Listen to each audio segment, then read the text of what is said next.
on, America. Well, it's been a pretty warm week so far, but some changes for Wednesday. A brief cool down because of the wedge setting up. That means highs will be anywhere from the upper 50s through the mid 70s, along with clouds and some rain chances. I'll have all those details coming up. Right now on News Channel 6 at 11, it's been 1 month on the job for Richmond County's new sheriff. What he's accomplished so far. Also ahead, the South Carolina Education Department looking to remove books from school libraries. Which ones are on that list? And the price of eggs on the rise. You know that. How local grocery stores and restaurants are dealing with it as your news at 11 starts now. Live from Television Park, this is WJBF News Channel 6 at 11. Good evening, everybody. I'm Brad Means. Thanks for joining us. Coverage you can count on begins in Richmond County with the new sheriff, Eugene Brantley, saying his office is already cracking down on crime. Last month, they made 67 arrests, seized 57 guns, and worked 38 drug cases. The sheriff says community support is key. Communities know that we're working hard. I think the numbers show that we're actually out there working, and to be patient, it's not an overnight thing, something we can fix. But I think maybe 6 to 7 months down the road, we should actually start to see more officers out on the street than they actually see now. Brantley says he's already gotten letters of thanks from the community. All right, let's get right to it. A first check of our weather. Chief meteorologist Jenna Petracci here now. Another nice day and night. Yeah, it's very comfortable out there. I mean, still a little bit of crisp air, but definitely warmer than it typically is this time of the night. And right now on our Terry Lambert Hyundai Skyview cam at Washington Road, it is dry and still mostly clear. Today, I'm sure you noticed how warm it was, and in fact, it was record-breaking warmth with a high of 81 degrees at Augusta Busch Field. That beat our old record of 80 set back in the 1920s. And notice that high temperature is exactly 20 degrees above our average high of 61. Now, right now, our temperatures are in the low to upper 50s. Augusta, one of the coolest spots at 52.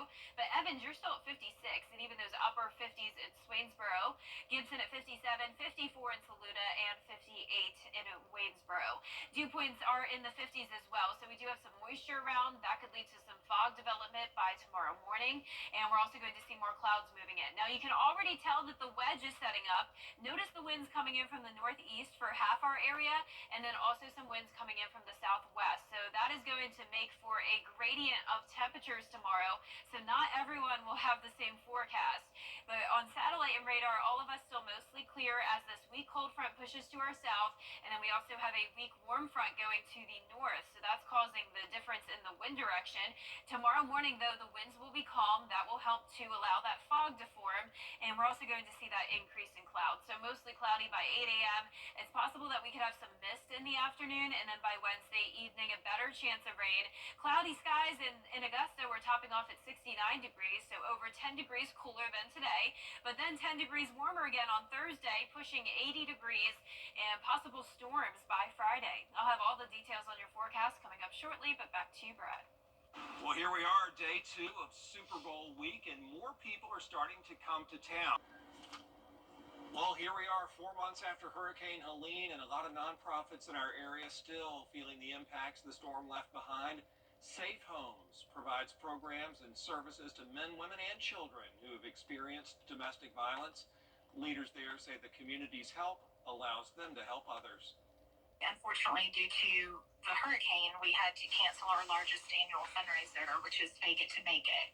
And while we will have the event in 2026, it's definitely made this year all the more important for our community to come together and support. So we've been really fortunate that we've had a lot of individuals and businesses reach out to see how they can help, how they can plug in, because everything counts. And this Saturday, February 8th, the Tony Howard Motown Review Concert is going to be held at the Columbia County Performing Arts Center, and the proceeds will benefit Safe Homes. Grocery stores and restaurants are seeing a dramatic increase in the price of eggs across the country. Graham Lee now with a look at the local impact. Egg prices have recently been skyrocketing across the country. and grocery stores here at home are seeing the impacts firsthand. The farmers are having a hard time keeping up, basically, with the demand for the eggs, which they're having to work harder, basically, and so you have to raise the prices to meet the demand and the supply, and so that affects our prices here because we had to pay that extra price too. The nationwide shortage is due to the HPAI, or the bird flu. The Centers for Disease Control recently reported the virus has infected 60 people so far, with one case turning deadly. At Good Earth Produce and Garden Center in Augusta, their eggs come from local farmers in the area. But since farmers are adjusting their prices, eggs at Good Earth are now $10 a dozen. Every week we get a shipment of the eggs, and because he had to raise his prices, we did have to go up another $3.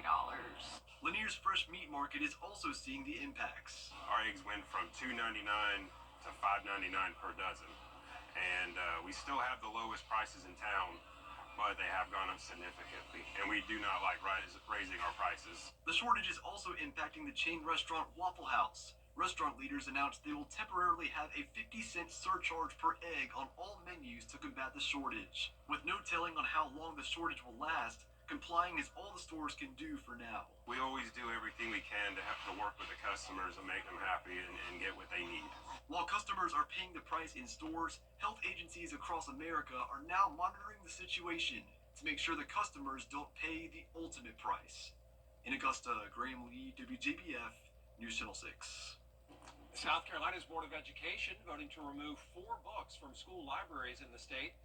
Those books are The Perks of Being a Wallflower by Stephen Chbosky, All Boys Aren't Blue by George M. Johnson, Flamer by Mike Curato, and Push by Sapphire. State leaders say the books have material in them that's inappropriate for students. We are not making overall judgments on the value of a book, the writer, any person's walk of life and experiences that person has had. We're not trying to say that people shouldn't ever read this material. We've been given one very clear question: does it violate the regulation? South Carolina's Education Department says the books are going to be removed from classrooms effective immediately. Tomorrow, the Diamond Lakes Regional Park baseball fields are going to be renamed in honor of former Augusta Commissioner Andy Cheek. The ceremony, 11:30 in the morning tomorrow, to celebrate Cheek's contributions to the CSRA and his efforts to expand recreational opportunities for local youth. Coming up, today is World Cancer Day. How a local college is raising awareness after the break. And we'll have that brief cool down tomorrow with the wedge setting up, but all of us warm up again on Thursday, and it will be a warm end to the work week. And next week, some big changes are coming our way. I'll have your full Viper 6 forecast right after this break. All right, so the News Channel 6 mobile app is now even better. Download it today. Now, your most accurate forecast with WJBF Live Viper 6. Welcome back. So like I mentioned at the top of the show, we did reach 80 degrees today. In fact, 81, record-breaking warmth. And on average, the first 80-degree day doesn't come until February 22nd. So we are ahead of schedule. But it is possible for it to happen as late as March or as early as January. Last year, it didn't happen until the middle of March. So we're definitely well ahead of that. And you may remember a few years back, we had our first 80-degree day on New Year's Day. Very warm start to January, unlike how this January was. But even though it's warm now, it doesn't mean it will stay this way. Of course, it's still winter for a while longer. And next week, we may just return back to typical winter-like weather. So we'll get into that in just a moment. But right now on our Terry Lambert Hyundai Skyview cam, things are looking good out there. We're sitting at 52 degrees. Visibility is continuing to decrease right now at 7 miles. So we will have some patchy fog development overnight with more clouds moving in. Right now, we're seeing anywhere from those low to upper 50s across the board, and we'll pretty much stay around this way by tomorrow morning, at the lowest going down to around 49 degrees. And you can see we have a cold front that's come through the area. Now a warm front lifting up to the north, so it's kind of going to be a battle between this warm front and high pressure that's setting up along the northeast. So this is going to drive in a northeast wind, bringing some cold air down the mountains, and that gets gets trapped into our area often, and this is known as the wedge. So it doesn't mean that all of us will be in the 50s, though. It's really just going to be around Saluda County. A lot of us in the 60s, and some of our southern line counties still pretty warm, all the way up to 75 degrees in places like Wrightsville and Swainsboro. But notice there is a big difference between our counties just a little bit to the north. 57 in Saluda, 60 in Edgefield tomorrow. Aiken even in those low 60s, but right next door I am expecting upper 60s in Augusta. So here's your forecast for Augusta, starting out at 49 degrees, then climbing into those upper 60s in the afternoon. A mostly cloudy day with mist possible in the afternoon, and then a better chance of rain in the evening. So let's take a look at it here on our futurecast. Clouds will be here tomorrow morning, and you can see the winds are coming in from all different directions. So we'll have this southerly flow ahead of the warm front, and then once again that northeast wind coming in with that high pressure. And then by Wednesday evening, this is 11 o'clock at night, a bigger batch of rain moves through. So there is a higher chance of rain late Wednesday night into the overnight hours of Thursday. Most of you will just sleep through this, and by the time the sun comes out on Thursday, we're dry again with just some lingering clouds. Now the clouds will clear Thursday afternoon, and we'll have this secondary cold front coming in. This will bring some breezy winds throughout the day on Thursday, and it will be pretty warm ahead of that next system. Now next week, though, it's not going to be warm. Some days we'll struggle to get to the 60s, so we are going to have this powerful cold front ushering in Arctic air again, and on top of that it's going to be cloudy with some rain chances. Now those highs are going to be in the upper 70s though for the next several days to come. It's going to be a very warm weekend. Get out and about and enjoy it, because next week cooling down back to 60 on Tuesday, along with the clouds and rain chances every single day next week. Now we also have the rain chances this week, but they're pretty low, around 10 to 30%. Best chance of rain once again will be late tomorrow night. It's possible we could see a few storms on Friday and again on Sunday, and then next week it's really just rain that we'll be watching along with the clouds and the cool downs. All right, Jenna, thank you. Today marks World Cancer Day. The Georgia Cancer Center is recognizing that, where doctors say their goal is to help patients manage the disease the best they can. Cancer is complicated, and it's not just about the cancer, not just about what chemotherapy or radiotherapy or surgery I'm going to do. Everything that comes around that, whether it's physical therapy, whether it's the nutritionist, whether it's a psycho-oncologist, the outcomes have improved significantly. It's very scary, but always, ask questions, always get the support of your family, and also investigate other clinical trials that may be helping. The Georgia Cancer Center has more information about support groups and other resources. Still ahead, China pushing back against tariffs. We'll have the story for you, but first. It's not just about the place. It's about the feeling of belonging. At the Augustin, we believe in creating unforgettable experiences. Whether you're embarking on a fresh journey or savoring the moment, there's always a place for you here. Live the warmth, love the community at the Augustin. Schedule a tour today and discover the magic of home at the Augustin. Planet O.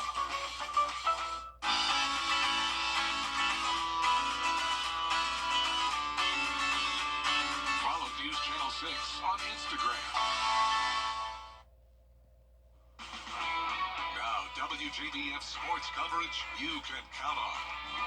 The Augusta Jaguars baseball team not only kicked off their season against Erskine College, but also debuted their new and improved stadium. The Jaguars return home after a 4-game road trip at St. Leo University in Florida. Now, for the very first time this season, fans can actually sit and enjoy the game in the stands versus bringing their own lawn chair. They range from family members, friends, and longtime Augusta U fans. Now, it also doesn't hurt that it was also prime baseball weather, and now one family is in their second year cheering on the baseball program and can really feel the night and day difference from last year. It's a lot better. It's great to see the school investing into the program. I think that's been a big thing for a lot of the parents, to see how much that they're putting into the stadium, putting into the fields, putting into the players, and it's a much better viewing experience than it's been in the past. The Jags tied the game up at 1 in the second inning with a sacrifice fly. However, the Jaguars really couldn't seem to get out of that third inning jam. Erskine used a 10-run third inning to break the game wide open. The Jags dropped their home opener 18-6. And over to girls basketball, the tail end of the regular season is here with a pivotal region matchup. The Josie Eagles hosted the Thompson Bulldogs. The Eagles seeking their 5th consecutive win in front of a packed crowd, but also some redemption as their last loss came at the hands of Thompson back in January. In the 4th quarter, Josie leads at 37-22 with Thompson trying to get back in it as Lattimore drains the corner 3. Then the Eagles push the pace in transition. Keisha Henderson dishes it to Shania Sanders for the lay-in. Josie improves to 18-3 on the season with the 55-37 win, handing Thompson just their 2nd loss on the year. We don't mind losing, especially when we give effort, but I feel like that first time around we just didn't play Josie basketball. Definition, hard-nosed, in-your-face defense. Just get at them, give you our best shot, leave everything out on the court. Up next, Josie takes on Glen Hills on Friday. And staying in women's hoops, College Game Day coming to South Carolina on February 16th for their matchup against 5th-ranked UConn. Now, originally the ESPN crew was set to feature the South Carolina LSU game, but the weather postponement canceled that show. So, however, the 2nd-ranked Gamecocks have won the last 4 games against the Huskies, even beating UConn back in 2022 for that national championship. Tip-off set for 1 p.m. right here on News Channel 6. And over to men's basketball, the Clemson Tigers hosting the Georgia Tech Yellow Jackets. The Tigers seeking their 11th win in ACC conference play. A tight contest in the first half as the Tigers grabbed the 34-33 lead at halftime. 3 Tigers scored in double figures with Chase Hunter leading the way with 18 points. The Yellow Jackets' Nathan George scored a team-high 24 points, but Clemson improves to 19-4 on the season with a 64-62 win. That's it for sports. We'll be back. There's strength in Black Plumbing. We're dedicated to keeping your home running smoothly. To get the weather, you need to see the whole picture. That's why Live Fiber 6 gives you the Skyview network. Get a live view of traffic and weather from all over the CSRA. Available online 24 hours a day at WJBF.com and the free Live Fiber 6 mobile app. The WJBF Live Fiber 6 Skyview network, powered by Terry Lambert Hyundai. Low prices, big selection, and committed to quality customer service. It's the Augusta Symphony. A cloudy and cooler day tomorrow, high of 69 in Augusta, but then around 10 degrees warmer on Thursday, staying warm throughout the rest of this week, then a big cool down next week with rain chances and clouds. There's a lot on the line for a few Chuck E. Cheese locations this Super Bowl Sunday. Restaurants in Philadelphia and restaurants in Kansas City have a bet on the game. If the Chiefs win, the Philly locations will change their names to Chuck E. Chiefs. If the Eagles win, the KC locations will be called Chuck Eagles Cheese. No word on how long the name changes are going to be in effect, but not a bad bet. Oh, that's so That's good. quite creative, I will say. Yeah, pretty Yes, creative. yeah. The Chuck E. Chiefs just is, that sounds better. Yeah, it is good. And another reason to watch the game. Thank you all for watching us. We appreciate it. Have a good night.